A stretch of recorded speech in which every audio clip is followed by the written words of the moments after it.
Before we get started, I implore you, ironically perhaps, to go and play the beginner's guide. I won't be spoiling anything major aside from the general themes of the game, but still, just go now. Okay? Brilliant. So let's begin.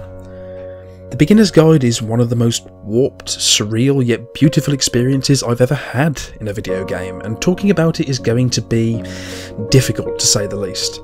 For the most part, it's going to seem like I'm not even talking about the game, but just bear with it. Or just go play it, seriously. The thing's like £6 and runs on Source. A Nokia 6410 could run this thing. For those of you who aren't aware, the beginner's guide is made by Davey Reedon, who brought us the fantastic Stanley Parable. For many of us, it was a totally original experience, and Reedon inadvertently solidified himself as the one to watch in the industry. The game's existential comments on player choice and the end goal of an experience have rarely been addressed with such finesse.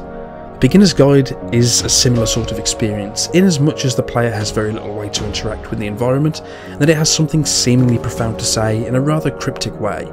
It's also, for lack of a better phrase yet to be coined to describe the genre, a walking simulator. Now, I'm not a smart person, that's just the truth of it. I don't retain information particularly well, nor do I try to, but I am passionate.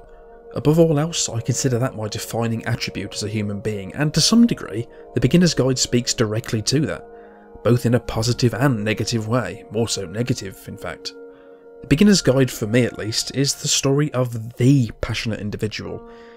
The obsessive type, the obtrusive type, the type that, for the most part, is just, well, trying to do the right thing, yet is so overly infatuated with the idea that everything needs to have a purpose that it just becomes obstinate. I also like to consider myself a reasonably creative individual.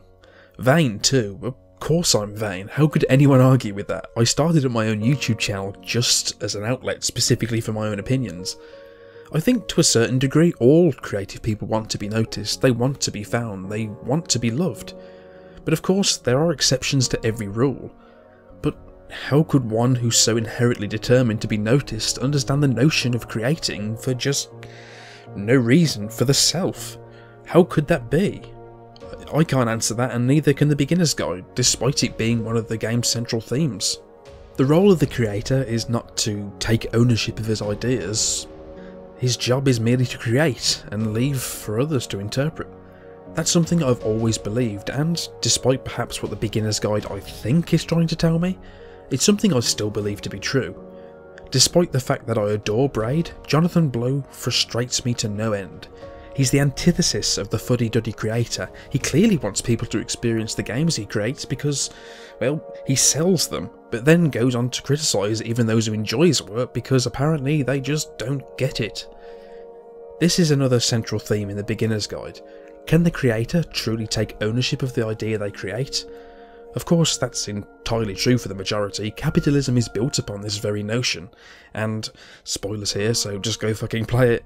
As the game progresses, we see that Davey is literally taking Coda's work and exhibiting it without his consent. But what if it is just an idea? The game in that regard really does raise some interesting points for me. What resonated with me most, however, is the very personal touch this game has. Davey clearly bears a portion of his soul here, either that or he's just playing the greatest internet troll the world has ever seen.